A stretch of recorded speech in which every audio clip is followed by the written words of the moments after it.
JazzCast Pros. Welcome back to High Vibe Table Talks. This is your host, Marshawn Hargrave. The day that this episode is released is September 27th, which is actually my daughter's birthday. She turns 8, so happy birthday, Rowan.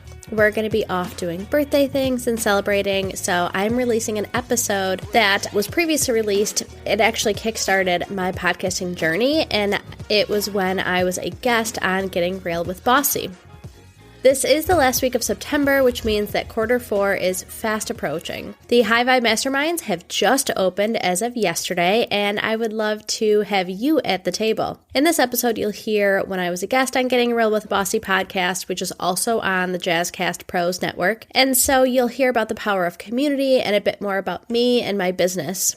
If you go to highvibecowork.com, you can learn all about the groups, how often we meet, if you're the right fit for it. So check that out. They are limited. I cap them at 6 people per group, so the spots are definitely limited. I would love to hear from you after this episode. Maybe send Rowan a happy birthday note on Instagram or LinkedIn. If you go to my YouTube, I did a special birthday interview with her, so definitely go check that out. The link to that will be in the show notes. Entrepreneurship and motherhood are very confronting to show up to. But without further ado, here is my episode on Getting Real with Bossy. Hi, I'm Kelly. And I'm Kelly, the host of Getting Real with Bossy, the real, raw, and honest podcast about small business ownership. We created Bossy to be a safe place to ask the hard questions and to get support that's necessary. With our experience, 9 businesses and over 25 years, we continue to bear it all and share what we wish we had known. We move past the must be nices and start getting real. Come along as we interview small business owners and get the true story. Leave with another tool for the next time you feel alone on this journey. Business ownership leads to unexpected knowledge. What are you an expert at? Tell us at Getting Real with Bossy and subscribe today. Hello. Hi, welcome, Marshawn. Thanks for being here today. Thank you so much for having me. I'm really excited. Can you introduce yourself and tell us your business? Sure. I'm Marshawn Hargrave, and I'm the owner of High Vibe Cowork, which is a virtual community for women entrepreneurs and creators. I started it at the end of 2020, and as of December 1st, I just went full-time. So I left my full-time job to go full-time as of December 1st, and yeah, that's me. I host daily meetings kind of to support that group, whether it's around like accountability, mindset, virtual co-working. So those are the kind of daily meetings that I host for the group. And you were working full-time prior to this and doing it on the side as well, right? Yeah. I was managing 2 local Pilates studios and then kind of doing this in the off hours. So you thought, I'll just take the leap. It'll be super easy. No big thing. No difficult transitions, right? It was a long time coming. I'd been wanting to do it for a while, but it's really scary, and the finances, stuff like that, and, supporting my family based on this company that I just kind of made up. And, putting food on the table and things like that was really scary. But it's been so nice to not have that, I always felt like previously I was doing one company a disservice. Like if I was working on High Vibe, then I wasn't providing service enough for the studio. And I had this animosity towards the studio because it was taking away time and energy from High Vibe, which is where my heart really, really lies. So I'm really lucky because I have a dad who's an entrepreneur. So he's been really influential in guiding me and kind of seeing that path and seeing that it can be done. When he actually started his business, he was a single father of 5 kids. So wow. He has been a big inspiration. Dang. Yeah. What was his business? So he owns a document management company and he works with car dealers. So he owns a SaaS company and he takes all the paperwork from car dealers and scans it up to the cloud. Awesome. Didn't even know that was a job. I feel like we learn that every interview. That's a job. That's a job. Oh, that's a job. Yeah, and somebody was like, you know what? You need this done. I'm going to do it for you and you're going to pay me. Yeah. Yeah. So how did you come up with High Vibe Cowork? Speaking of coming up with jobs that need to be done. I had been part of networking groups and facilitated different groups and roundtables. And during 2020, I was in sales for a company, and I was cold calling. I had to make about 200 cold calls a week for that company, and everything was virtual. And I realized I wasn't showing up for myself the way that I typically would in an office. And so I just said, how can I bring in my community? And like, I'm sure if I'm struggling with this, other people are too. And so I reached out to my network and said, hey, I'm going to open a Zoom room on Monday for 30 minutes. We're going to plan out our week, set goals and intentions for the week. And then on Friday, we're going to get together and say, how did you do with what you set out to do?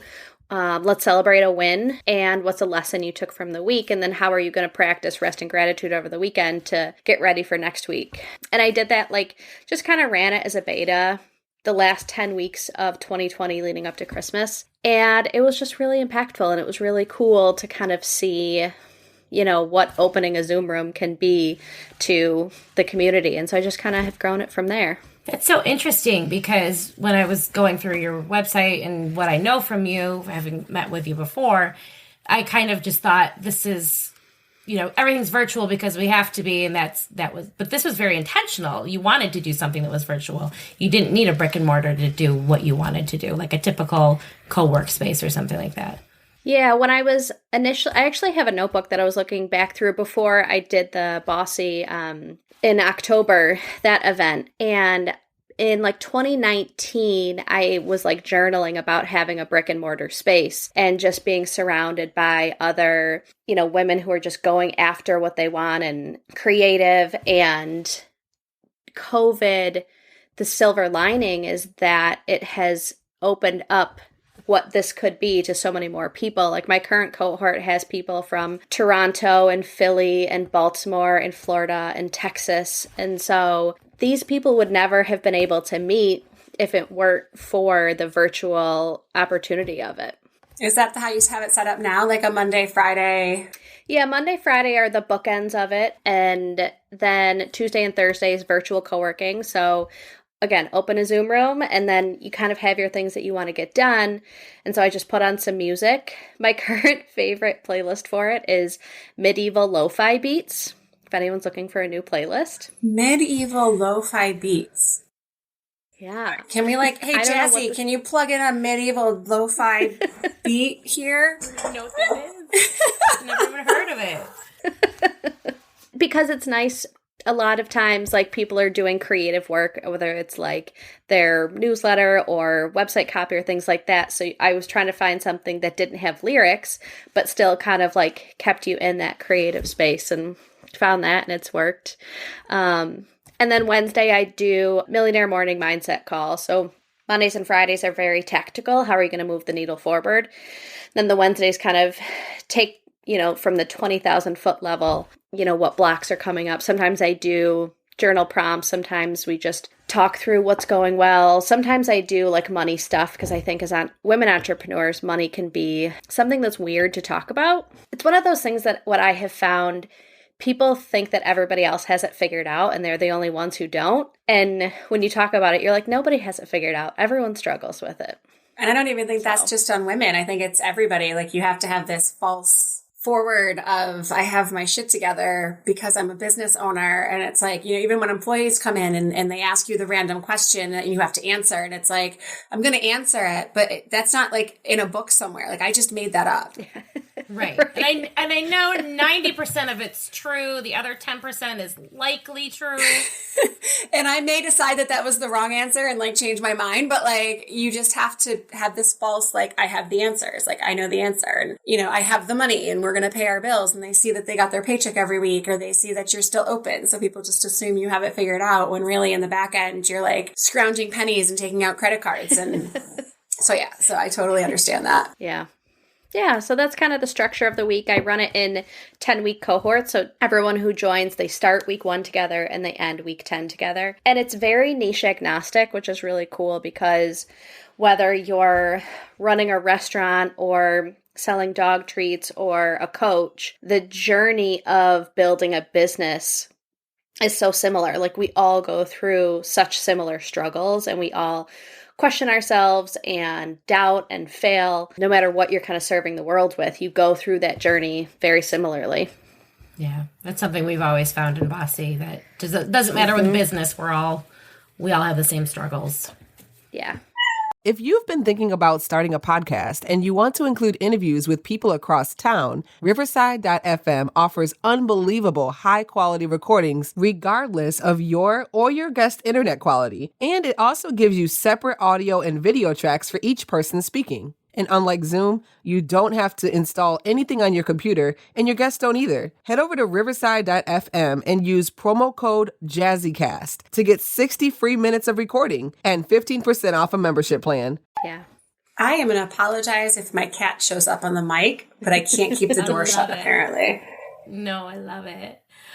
So every 10 weeks, so do you have people that, reach out to you and you just started and they're like, but can I get into this one because I need it now?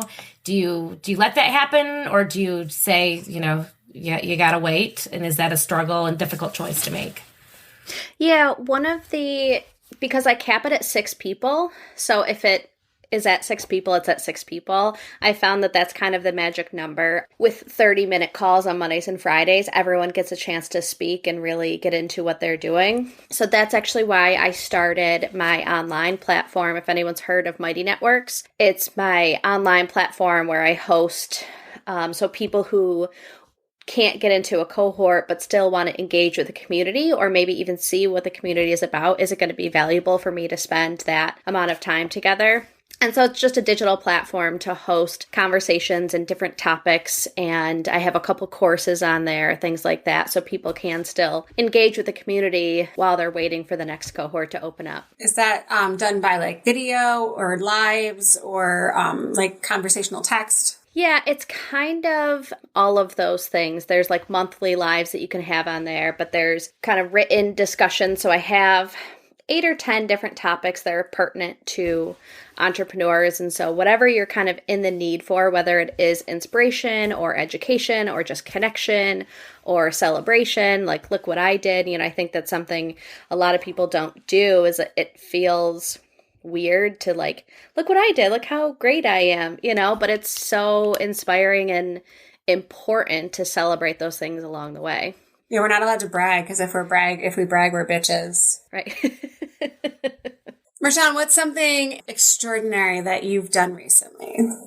Ooh, extraordinary that I've done recently. It's not necessarily extraordinary, but it's kind of cool. As I was on a commercial with Jazzy, who does the production. Yeah, she put out like a model shoot for this home meal delivery service that's now in Rochester. And so I was on the commercial for that. So I just got the commercial the other day. So that was pretty cool. Oh, cool. I was just talking to her yesterday about that, because we were talking about advertising. Yeah, that is so cool. I didn't know that. I think that's extraordinary. It was fun. Thank you. Is it your first acting gig? It was my first acting gig. Are you gonna go on Broadway now? I don't think Broadway would have me after watching my performance. I'm sure it was phenomenal. Wow, that's great. I can't wait to see it. Yeah, it was cool. So back in late 2020, what would you say the hardest hump or the largest struggle or the biggest issue that you didn't see when you decided to go live? That is a great question. Pricing. Charging for, I was working with a coach back in 2021, when I was like, okay, I'm going to take this seriously. Like, I think this is a business. And the first thing she had me do was take just out of my vocabulary, because I kept saying to her, I'm just opening a Zoom room. Like, anybody can do that. And so accepting that there's something impactful and powerful about the Zoom room and creating that space. It's like, anybody can create a space. Who am I to like charge good money for that, a livable wage for opening a Zoom room, and being like, what are you accomplishing this week? So really stepping into the fact that my gifts serve the world in a way that deserve money. Especially when you're not like purchasing a product to sell, right? So you're like, okay, well, I have to make this money back even if I don't pay myself, right? So you're just like, the product is inside of you. Yeah, and that's hard too, because when I step into that, it's like, if I fail, it's me. it's people don't like me, or they don't want me, or they don't find value in me and what I'm serving. That was really hard. Were you pleased with the results? Yes. Yeah. I mean, it's one of those things that's also weird to hear about. Like, I don't know why we do this to ourselves. It's like we doubt ourselves, and then when we hear other people are impacted by it, we're like, no. I don't need to accept your compliment, but thank you. You know? We feel that a lot in Bossy. Kelly and I talk about it. Like, we like feel guilty. We're like, well, we're just trying to do what's right and like help people because we have the knowledge and we have the connections, you know, and it's like, well, it's also time and energy and the cost of the knowledge, right? Like, we've had the struggle. we've learned it however we've learned it, which is usually the hard way. Yeah. One of the kind of money blocks that I had to get through early on was my mom was a social worker. She worked in jails. She worked for Alternatives for Battered Women. Like, she made an impact in the community. And my dad worked for Bausch and Lomb, where he made an income. And they were mutually exclusive. You can't make an impact and an income. And we never had that conversation around the dinner table. It was just something that growing up, I just felt. So through this journey, it's like you can make an impact and an income. You know, you can charge for what you're worth and be of service, you know? That's fascinating on so many levels. My husband and I have the conversation of like, we do what we do so that we can afford to live an average life and still make a difference. You think about like the people at the top of the very large not-for-profits, you know, bringing in the 6-figure incomes, and you're like, but shouldn't that money go to the people? But then they are working. But yeah, that's fascinating that's not a conversation people really have. It's just something that's like mutually understood for some reason. Not that it's right. Yeah. And we take money and we're like, if you're rich, you're bad. If you like make a lot of money, then you're a bad person. And there are a lot of like people who don't make a lot of money that aren't good people either. Like, they're not necessarily connected. And I think what we can do as business owners for our community is be good people and make as much money as we possibly can so that we can help and provide services to really good causes. That's my goal, you know, is to make money and put it back into, you know, all the business. Like, I love this mug I got from Susan Weiner Ceramics. And like, I love not purchasing this from Amazon, but pouring back into this community, you know? And that's something that is not cheap, right? So like, you have to have the financial means to not order from Amazon. Right. You know, right. It's not just convenience. A lot of it is cheaper, or to go to, you know, the big box stores instead of local. But yeah, it always does. I love shopping local. It always makes me feel good. Yeah. Especially a bossy local. Do you ever find that it's a struggle to hold people accountable virtually versus if you were to be in person? I don't think virtually versus in person has been the biggest struggle. I would say the biggest struggle in holding people accountable is that life happens and so the Friday calls not being like, why didn't you get your stuff done? And it's like, well, sorry that my sprinkler system went off on Tuesday when I was supposed to do A, B, and C. So finding that balance of like grace with everybody, but also like, okay, here's what you said you were going to do. How did you do? And like, even if on Monday we think that these things are important, but on Tuesday we get an interview from like our dream job, not accomplishing those things isn't bad. It's just your week went different than you anticipated. And so finding that balance of like holding them accountable, but having the grace and leeway of life happens, you know, not making anybody leave that Friday call feeling like they failed or they're less than or they're not good enough because they didn't do what they thought they should on Monday. Yeah, that's a tricky thing to navigate. And I think that right there is why you deserve to be paid for what you do, because not everybody could do that. You know, that's tough, and being able to do that with grace is really important. Yeah. And it's not for everybody. Like, I've had a couple of people who've joined and been like, no, I needed my ass kicked on Friday. Like, you weren't, you know, but for my niche and my group and my community, that's what they need. Well, and that's a huge life lesson as a business ownership or an entrepreneur, is that you do have to balance it. And you can't just call in sick today. You literally have to adjust things, right? So it's not as simple of, oh, I'm going to call in sick. Somebody else is going to pick this up for me. I'll go back into work tomorrow and start fresh. It's, oh, I have to call in sick today. I'm the only one that does this.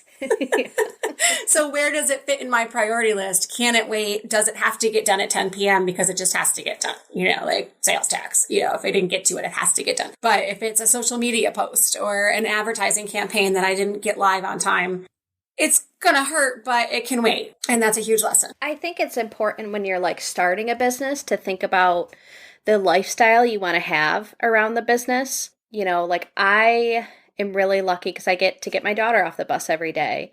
And I built it in 10-week cohorts throughout the quarter so that when it ends, I have 2 weeks off. And I've like naturally kind of built that into the schedule because I love facilitating conversations and I love hosting those groups. And I need a break to just like not be the person in charge of those calls and showing up every day. And when my dad started the business, this is something I got from him. He was a consultant, and consultants get paid really well, but once you stop getting paid, you're just on the hustle for the next contract. And he's like, I wanted to build a business where I had this continual stream of income where once they become a customer, they're pretty much a customer for a long period of time. The sales cycle for him is just building on top of, not trying to replace as much. So I think that's a really important question when you're starting a business is like, what type of lifestyle do I want to have around this business? 100%. He sounds like a real smart guy. Yeah, I think I'll keep him. How did you come up with the name? So when I was working for the software company, it was a very like male dominated industry and I knew it wasn't going to be forever, but I actually went to school to be a teacher and I didn't even know what else was out there. Like we were talking before, it's like, that's a business. So I started going to different networking groups and just meeting people out in the community and really seeing what them and their businesses were. And so I tried like Toastmasters and BNI and all the different networking groups. And I would leave them and I would call my dad and he'd be like, how high vibe was that? And so it was just kind of this like bar that I would judge these different events that I would go to and how I felt after. And so that kind of stuck and, I couldn't find exactly what I wanted. And so that's what I created and it just felt aligned. That's a great story. Want to live more into your zone of genius? Join the High Vibe community.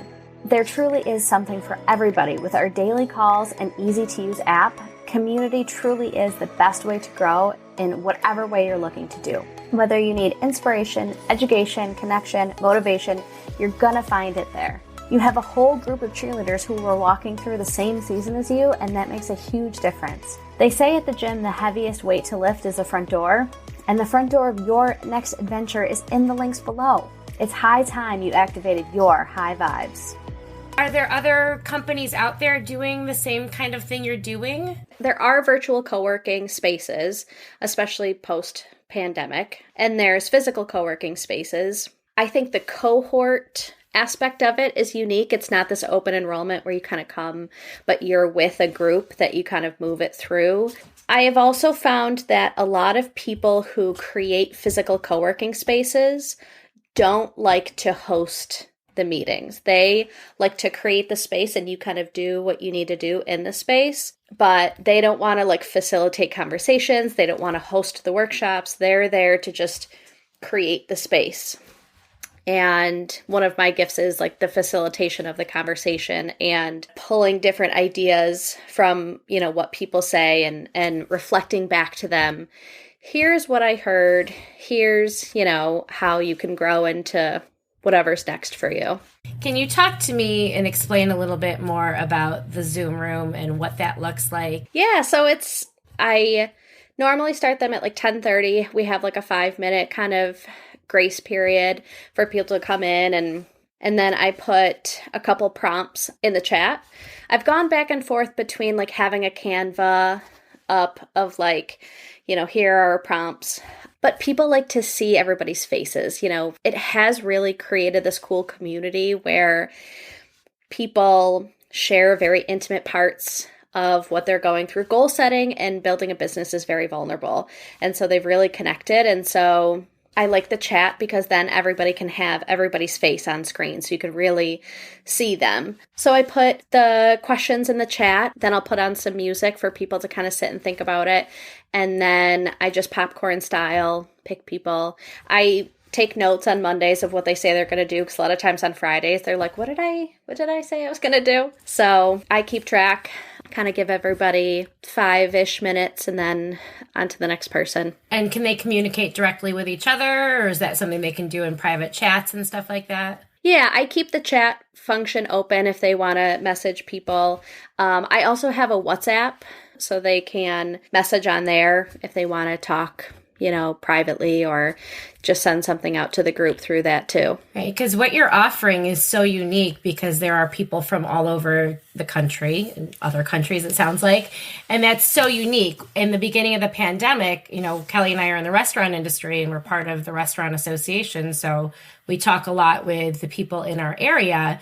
But once we started doing these virtual calls and we had people from all over the state, it was so helpful to hear what's going on downstate, what's happening in New York City, and now being able to connect with those people is so great. This is what's working for us here, what's working for you there.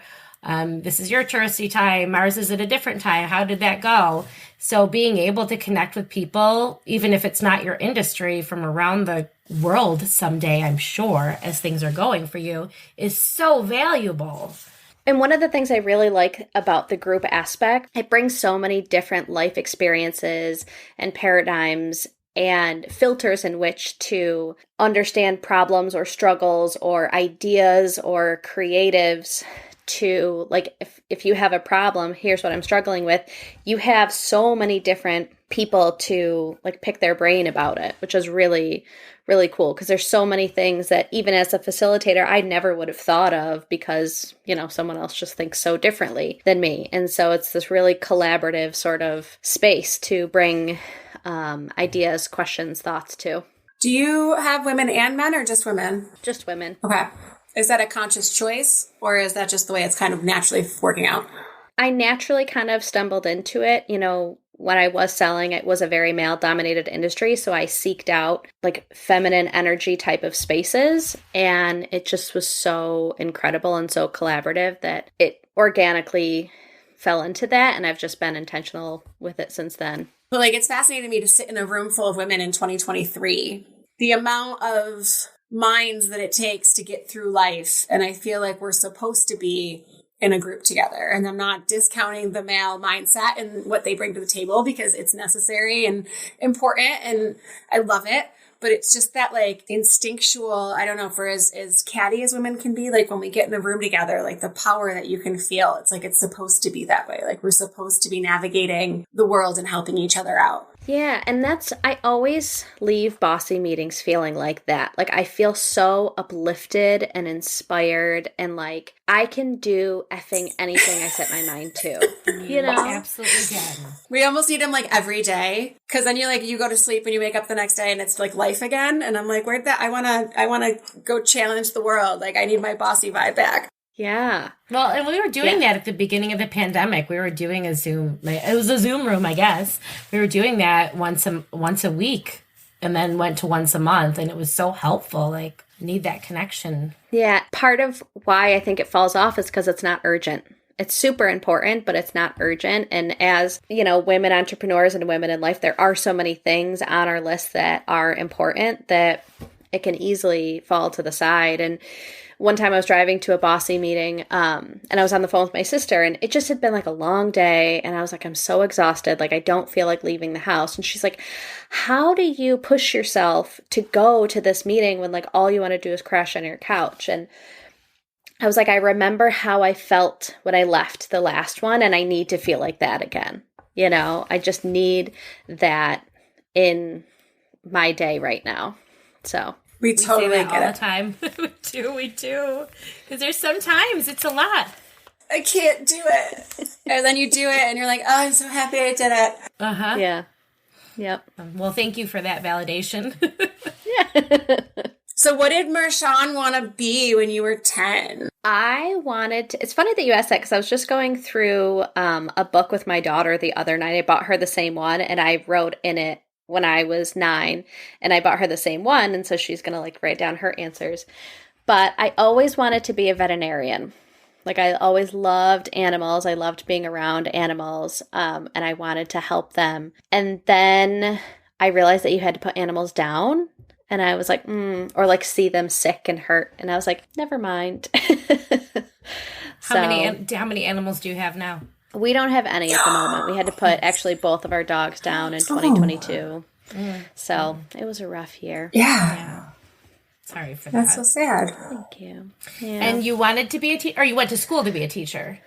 Yeah, I actually, so then like middle school, I always played sports growing up, and I played 3 sports all through middle school and high school. And so movement was a big part of my life. So I went to school to be a phys ed teacher and graduated with that. And I coached high school sports for a couple years. I actually currently coach my daughter's lacrosse team, which is really fun. But that's like an hour. And I leave that hour like, how did I do this for 6 hours? Like herding these cats. Are you in Irondequoit? I'm not. I'm in Rush. Okay. So we're in the Rush Henrietta School Every District. time I hear lacrosse, I just assume people are in Irondequoit. I grew up in Greece, and like I did not know what lacrosse was, except for I had a cousin who lives in Irondequoit, and like so like he knew it, you know. So it was like one of those things growing up that I just always assume people are in Irondequoit if they play lacrosse. Yeah, the West Side didn't really have it when I was growing up. I went to Gates, and we didn't have it. So I'd never even like watched a lacrosse game until I started dating my husband.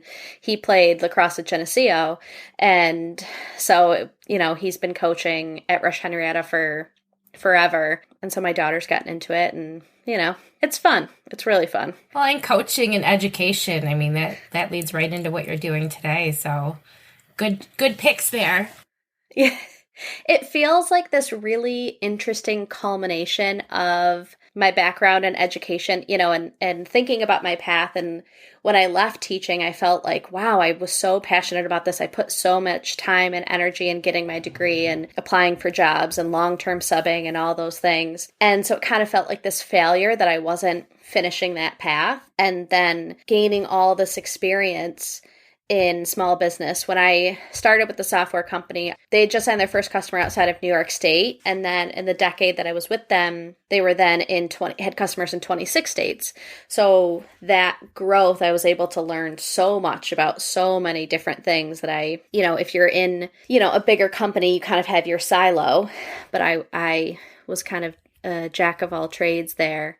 So it's like this weird culmination of my background in teaching and what I learned in small business kind of meshing together. I have to say I 100% get that. I have a degree, a master's in special ed. Yep. A very expensive degree, and I am obviously not teaching at the moment. So, yeah. And it is a weird, like, the things that you learn that you don't, the people will be like, oh, you have a master's in special ed and you own a restaurant, ha ha ha. And I'm like, you have no idea. Right. Yeah. I'm like, I use so many hillside tricks at work on a regular basis.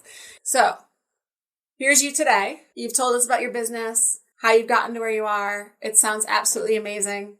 Where do you see this right here? Do you see that in 5-10 years from now, it's still this and you're happy and you love it? Or do you see like, you're like, no, I have goals and dreams and aspirations for what this is going to look like? Yeah, I'm a dreamer. I'm like very much, it's funny. My husband is very much like, he's a special ed teacher as well. And so he's very like even keel, everything's fine. Like, and I'm like, no, we're going to do all the things. Like, you know, the beginning of the year, I'm like, Ryan, what's your word for the year? He's like, what are you talking about? You know? And I'm like, where do you want to be 5 years from now? He's like, close to retirement. I don't know. Right. And I would love to write a book. And I'm kind of in like ideation phase of a book. I would love to take High Vibe where I wasn't running all the meetings and other people can kind of step in and be like, I want to facilitate, you know, cohorts too. And, you know, it's not just me running the cohorts. It's more, you know, can be more community led or having people kind of step into those roles. Well, and being virtual, And you've already set yourself up for that. You could have these run all over everywhere. That's incredible. Yeah. I think it'd be cool to do retreats too. I think retreats would be a really cool, because it's in the same idea of like collaborative, like pulling people in to do what they're great at and just have people leave feeling incredible and inspired and excited and connected. That would be awesome. We actually just interviewed Angelina Hilton, just finished her book.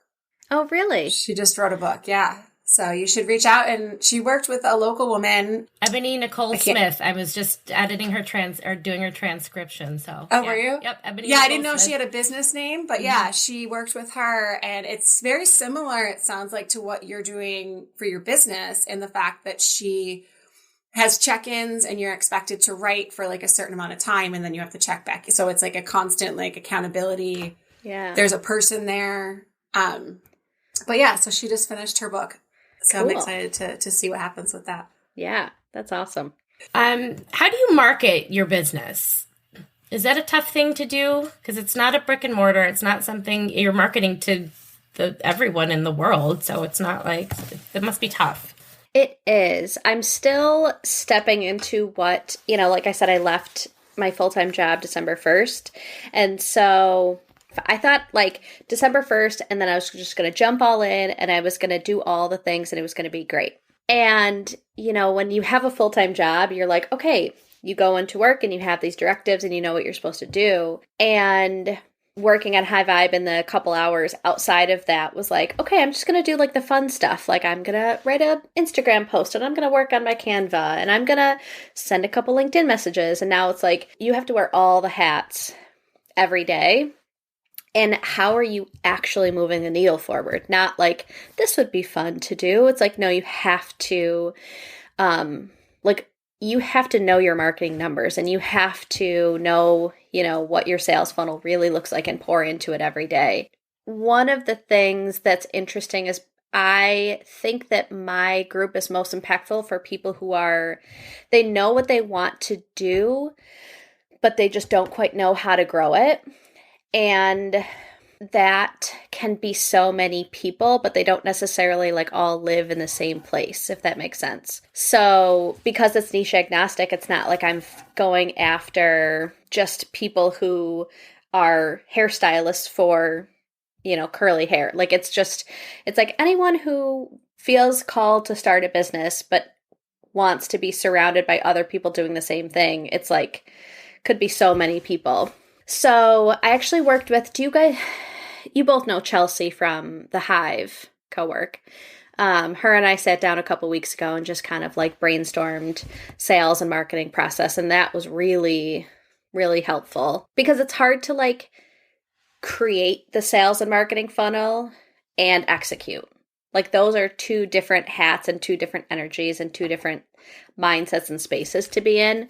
So creating space around both of those has been really, really good. I'm just starting to get into like what LinkedIn looks like for marketing for myself. I think a lot of people who want to get into a business or a side hustle or something like that live on there. So yeah. One question and one thing I want to say. One, I was looking at your website and I love, where did I write it down? What I think makes you different than other people who are doing what you do. You say, what actions are you ready to take to transform your business? And I love that because if I'm looking for a group to work with or a coach or a mentor, I want to know that I always see, I'm going to show you this. I'm going to do this for you. I want to know that I'm walking away with something. And I think that's what you offer. And that's what you build with your groups. And I think that's fantastic. And I love that. So I want to let you know that. And also, what is it to be a VIP for a day? I want to know more because Kelly and I want to be VIPs for a day all the time. So what does that mean? Yeah. So a VIP day is looking at where you want to be 6 to 12 months from now and building backwards to how to get there, and also setting up what assets, what rituals, what routines, what software do you need to help you get to where you want to be. So whether it's like a financial goal or a number of clients or wherever you want to be 12 months from now, how do we reverse engineer it? And then how do we take the toolbox that I have of working with entrepreneurs as far as like email marketing or your Google Calendar or Asana template or, you know, a sales funnel? How do we create your sales funnel so that you can then go out and execute? Because I think a lot of times as entrepreneurs, we want to do everything the hard way, or we find the hardest way to do it. So how can you be super efficient and strategic about what this next, your North Star is this, and how do you filter all of your actions that you're doing, keeping that in mind? Very cool. So that's what a VIP day is. Like an intensive, I'm working on you day. I love it. Yeah. Very cool. So I love niche agnostic. Mm-hmm. Thanks. I've never heard that term before. Did you make that up? I think so. Awesome. It just kind of popped in my brain one day. I love it. It's great though. It describes what you do in such a defined way that's like easily understandable. Yeah. And I love that you have actionable items and that the people coming have to take responsibility for them. Like you're not saying, I'm going to transform your business. You're saying, I'm going to give you the tools and the help so that you can transform your business. It's such a better way to walk away from something like what you're doing. Then, oh, wait, now you're gone. Crap, what do I do? You know, you're really, really setting them up to be successful. It chunks it out into like bite-sized pieces. I think for visionaries and people who have big dreams, they see that what they want as an end result, and they're like, well, there's 100 million things I could do to get there. Where do I even start? And so every week it's, what are 2 to 3 things you're going to do? Because you can really chunk it out and say, I could do 2 things this week. But then in a matter of 10 weeks, now you've taken 20 to 30 steps forward towards where you want to be and what your goals are. And so it's not this huge overnight massive transformation. It's small steps towards where you want to be with like an idea in mind that's achievable and doable, but also takes into consideration that we have a lot of other things going on. You know, 'tis life. Mm-hmm. Can you recommend to us 3 amazing business owners that you respect, with women business owners out there? Yes. Susan Weiner Ceramics, who I'm drinking this beautiful mug with in the Rochester area. Chelsea from The Hive, who I also mentioned earlier. And M. Kobe on Etsy has a really cool Etsy store. I have a lot of artwork from her up in my house. It's beautiful and it's diverse and it's a women Black-owned business, and it's just, yeah, I love her work on Etsy. Check it out. Mm-hmm. Yeah. I wrote it down. How can people find you if they want to sign up? Yeah, so I have a website, highvibecowork.com. The social media platform I'm most active on is Instagram, so it's at highvibecowork on Instagram. Thank you for everything you do with Bossy. It makes a difference every day, so I'm so glad to be a part of the group. And we're happy to have you as a part of the group too. Thank you so much for listening to that interview, and thank you, Kelly and Kelly, for having me on. They are just such wonderful people. They do incredible things. The Bossy Group has made a huge impact on me and showing up for my business. And I always say that whether it is High Vibe, Bossy, any other community, finding community is the best way to grow in whatever way you're looking to do so. It's amazing to find support and other people who are walking in a similar season of life as you. I mean, it's similar to when I first had Rowan. I was on maternity leave and I joined the library Mommy and Me groups. Like, it was just so amazing to just talk to people who are in that season with you in the trenches, just like you are. If you are listening on Spotify, leave me a comment on this week's episode. Spotify has this really cool new feature where you can create polls, you can leave comments. So I love getting feedback like that. If you are on Instagram, you can find me at High Vibe Cowork. I love sending DMs, getting voice messages, video messages from people who've listened to the episodes, from people, just other people showing up. Rowan would love to hear from you. And you can also hear more about the transformations that happen when you pull a seat up to the table and show up for your goals and dreams. Again, those mastermind groups are open, and I would love for you to snag a seat. Until next time, big dreams and small steps can transform your life. If you did enjoy this episode, make sure you subscribe to High Vibe Table Talks, and we will see you all next week because it's high time you go after your high vibes.